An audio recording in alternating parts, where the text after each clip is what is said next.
네, 이번에는 13장 중력의 네 번째 이론 내용인데요. 뉴턴이 어떻게 이 만류 인력의 법칙을 유도했는지 이것에 대해서 한번 공부해 보도록 해볼게요. 또 중력의 역제곱 법칙이라고 이렇게 얘기하는데요. 이것이 어떤 과정에서 역사적인 흐름에서 나왔는지 설명해 주도록 하겠습니다. 우리가 지표면에서 작용하는 그 인력, 그것은 이제 갈릴레이가 이미 뭔가 지금 이 지표면에서 자유낙하하는 그런 가속도에 대해서 이제 얘기는 했는데, 원운동하는 물체에 작용하는 구심력이 이 본질적으로 같다라는 거, 요거는 이제 어떠한 사고냐면, 이것까지는 어떤 갈릴레이는 요까지는 사고는 못했지만, 지표면에서 작용하는 어떤 일정한 힘은 원운동에서 작용하는 그 구심력과 본질적으로 실제로 같다. 이런 것에 대해서 이제 뉴턴이 의문을 가졌고, 그리고 이것을 수학적으로 증명을 하게 되죠. 프린키피아에서. 그곳을 한번 가볼게요. 갈릴레이는 중력, 어떤 분명히 지구가 어떤 물체를 잡아당기는 힘에 의해서 가속도, 그 힘과 가속도는 비례한다라는 거. 그거는 이제 생각을 했어요. 그래서 결국 좀 구체적으로 가보면 물체가 자유낙하할 때 그 거리는 뭐랑 비례합니까? 그렇죠. 시간의 제곱과 비례합니다. 비례한다는 걸 이렇게 쓸게요. 그래서 이것을 이제 확장한 게 결국에 뉴턴의 제2법칙, 뉴턴은 이것을 가지고 뉴턴의 제2법칙으로 일반화하죠. 즉 힘에 의한 어떤 물체가 주어진다면, 그죠? 어떤 물체가 있다면, 그리고 그 물체에 힘이 작용한다면 반드시 가속 운동을 한다. 즉 속도가 변한다는 거예요. 그래서 둘 사이에선 그리고 비례 관계가 있다. 그죠? 그때의 비례 상수가 우리가 말하는 관성 질량이 되겠죠. 그죠? 그리고 이제 또 중요한 거죠. 여기서 더 나아가서 지표면에서는, 즉 이 지표면에서 임의의 물체의 중력, 즉 인력에 의한 가속도가 일정하다는 거예요. 이것도 이제 굉장히 중요한 내용인데, 이거는 뭡니까? 특이하게 중력이라는 힘과 질량은, 여기서 이제 말하는 관성 질량이다. 정확히 말하면 관성 질량은 서로 비례 관계에 있다는 거예요. 중력과 질량이 비례한다면 당연히 그것에 대한 비례 상수인 가속도가 일정하겠죠. 그죠? 그래서 중력에 의한 가속도는 일정하다라는 것을 얘기를 하죠. 근데 뉴턴은 좀 더 나아가서 이런 얘기를 합니다. 지구 주위를 도는 그 원운동하는 물체의 구심 가속도는 이건 충분히 이제 구할 수 있어요. 구심 가속도는 지표에서의 중력 가속도가 본질적으로 같다라는 거예요. 그러니까 지표면에서는 떨어지지만 우리가 예전에 과거 아리스토텔레스의 사고에 의하면 지표면에서의 떨어지는 것은 너무나도 자명한 운동이야. 그지? 하지만 원운동, 그러니까 천체에서의 원운동은 떨어지는 운동이 아닌 거야. 순수하게 말 그대로 어떤 원운동을 하는 거라고 생각했는데, 뉴턴은 원운동하는 그 가속 운동과 지표면에서의 자유낙하하는 그 가속 운동은 본질적으로 같을 수밖에 없다라는 것을 얘기를 하죠. 그래서 그 얘기를 좀 더 이렇게 얘기할 수 있어요. 지표에서 사과를 접선 방향으로 충분히 세게 던진다면 사과는 중력 가속도로 분명히 낙하를 하지만 얘는 지구 입장에서 보게 되면은 원운동을 한다는 거예요. 지금 구심 가속도랑 중력 가속도는 같을 수밖에 없다라는 얘기를 하는 거거든요. 그거를 한번 설명을 해볼게요. 그리고 구심 가속도를 어떻게 구하냐? 구심 가속도는 참고로 R 오메가, 그러니까 각속도의 제곱 아니면 R분의 V 제곱, 여기서 V는 접선에서의 속도입니다. 이거거든요. 그래서 얘는 어떻게 구하는지 한번 볼게요. 어떤 물체가 이렇게 원운동을 할게요. 질량이 M인 원운동을 합니다. 그때의 요 방향이 접선 운동의 방향이 V라고 넣을게요. 그죠? 근데 여기서는 속력은 같지만 속도는 계속 변하죠. 수시로 변합니다. 그래서 요 벡터가 얘를 의미하는 거고, 요 벡터가 얘를 의미하는 거예요. 그러면 결국에 크기가 같기 때문에 속력은 같기 때문에 얘는 똑같이 원이게 이렇게 되겠죠. 그렇지? 그렇다면 여기가 d세타만큼 움직였다고 볼게요. d세타만큼 움직이면 여기도 d세타가 되겠죠. 왜냐면 분명히 여기가 수직이고 여기도 수직이고 여기가 공통이니까 얘를 제외시키면 여기 d세타고 여기도 d세타야. d세타라는 거는 아주 짧은 시간 dt만큼 움직였을 때 얘가 d세타만큼 움직였다고 볼게요. 그렇다면 A의 구심력은, 구심 가속도는 dt분의 dv가 될 거 아니야? 그치? 근데 dt는, 우리가 dv는, 결국에 dv는 뭐가 됩니까? 뭐를 의미하면, 요게 dv를 의미하잖아, 요게. 그지? 요게. 근데 어차피 얘가 d세타, 아주 작은 시간 동안 이 d세타만큼 회전을 한다는 거는 요 호의 길이나 요 dv의 길이나 같겠죠. 그죠? 그래서 요 dv는 결국 이 호의 길이로 구할 수 있다는 거예요. 그래서 호의 길이는 뭡니까? v d세타가 되는 거예요. dv는 v d세타가 돼요. 그렇다면 얘는 다시 쓰면 v의 dt분의 d세타, 즉 오메가가 될 거예요. 각속도가 돼요. 그지? 그리고 오메가를 내비놓고 이 접선 방향의 속도를 구하려고 합니다. 그러면 얘는 뭡니까? dt분의 dl이잖아. dl. 그 dt분의 dl이야. 근데 dl은 결국 얘가 dl이잖아. 요 호의 길이가 dl이잖아요. 그럼 요 dl은 뭐가 됩니까? 그쵸? r의 d세타가 되잖아요. 그래서 r d세타 이렇게 되는 거야.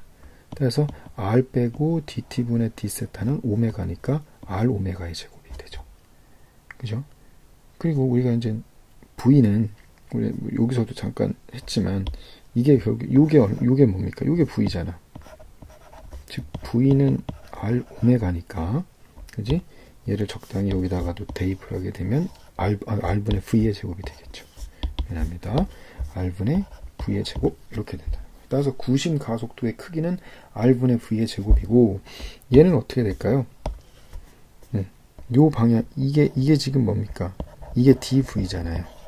근데 이 d세타가 충분히 작아지면은 어떻게 될까? 그렇죠. dv는 어떻게 됩니까? 얘랑 수직인 방향, 즉 구심 가속도는 이쪽 방향이 되겠죠. 구심 가속도는 이쪽 방향이 될 수밖에 없다라는 거예요. 왜냐하면 d세타가 충분히 작으면 이 dv는 v 얘랑 둘 다 수직이 될 거 아니에요. 그죠? 그래서 v랑 수직인 방향이니까 항상 원의 중심을 향하는 방향이 될 수밖에 없다. 그래서 구심 가속도 이렇게 얘기를 합니다. 여기까지가 됐죠. 그리고 요거는 이제 프린키퍼에서 나오는 그대로 이제 이 뉴턴이 그린 그림인데 한번 볼게요. 지구가 결국에 이렇게 운동한다는 거야. 왜냐면 B라는 점에 있다면, B라는 점에 있을 때, 이거 좀 확대를 해볼게요.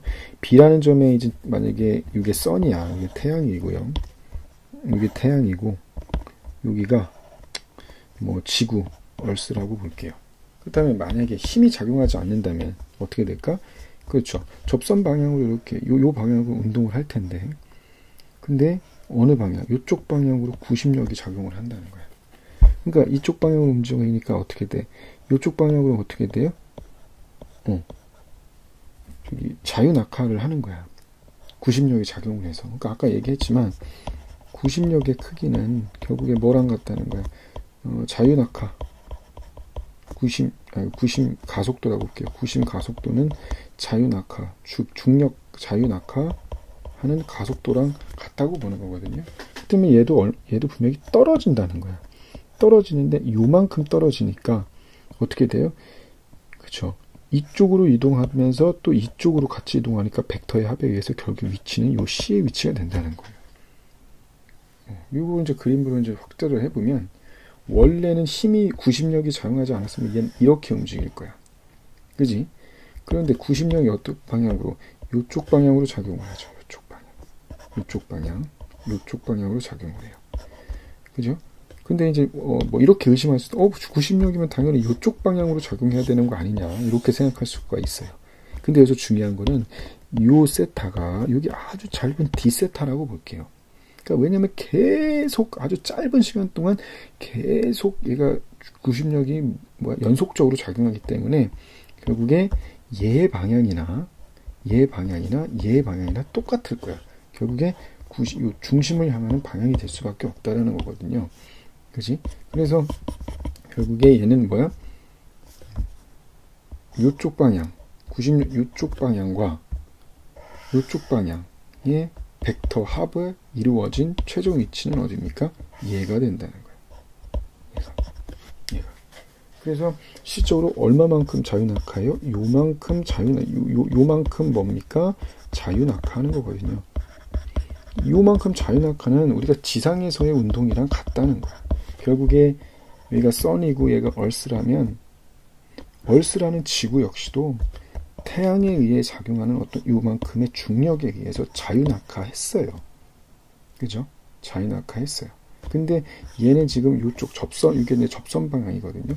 접선 방향으로 운동하는 성질도 있기 때문에 요 두 개의 벡터 합에 의해서 최종 위치는 이렇게 되는 거야. 이렇게 되는 거예요. 그러니까 요쪽 방향으로 나아가지만 계속 뭐가 작용하는 거예요? 중력이 작용하는 거죠. 중력이 계속 아주 짧은 시간 동안 중력이 작용해서 얘는 요쪽으로 자유낙하해서 떨어진다는 거예요. 여기까지 이해가 됐죠? 그러니까 얼스 입장에서는 계속 떨어지는 거예요. 계속 떨어지는 거예요. 여기까지 이해됐죠?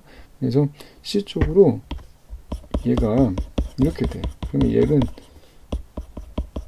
여기 보세요.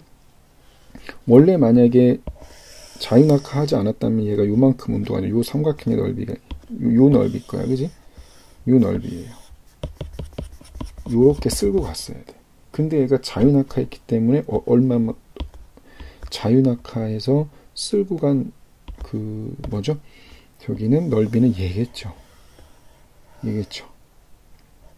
요걸 거예요. 근데 요 노란색이랑 얘의 넓이는 같을까 다를까? 같죠. 왜냐면 요 밑변의 길이 그리고 요 두 높이가 같잖아. 그렇죠? 따라서 결국에 이 중심력이 작용을 하는 이러한 행성운동, 이러한 운동에서는 항상 뭐야? 면적 속도는 같다라는 거예요. 면적 속도는. 그 면적 속도가 같을 수밖에 없다. 이게 결국에 뭡니까? 케플러의 제2법칙이 되는 거예요. 그래서 이는 더 나아가서 가군동량 보존이 되는 겁니다. 여기까지 이해가 됐죠? 그래서 결국에는 달도 뭐 하는 거였어요? 결국엔 뉴턴은 달도 자유낙하하고 있었던 거야. 근데 왜 원운동처럼 보였다는 거예요? 얘가 원운동으로 보인 이유는 접선 속도가 굉장히 빨랐기 때문이에요. 그죠? 그렇기 때문에 얘가 원운동을 할 수밖에 없다라는 거고 지구에 있는 지표로 떨어질 수가 없어요. 왜냐면 지구는 뭐하니까? 둥그니까. 둥글다. 그죠? 그러니까 달이 떨어지는 만큼 지구도 그만큼 공률이 휘어져 있기 때문에 절대 만날 수가 없는 거예요. 알고 보니까 달도 똑같이 자유낙하하고 있었다. 이렇게 뉴턴은 결론을 내게 되죠. 여기까지 됐죠? 그러면 이를 바탕으로 해서 다음에는 중력이 과연 이 물체와의 거리에 따라 어떻게 작용하는지 그것에 대해서 한번 설명하도록 하겠습니다.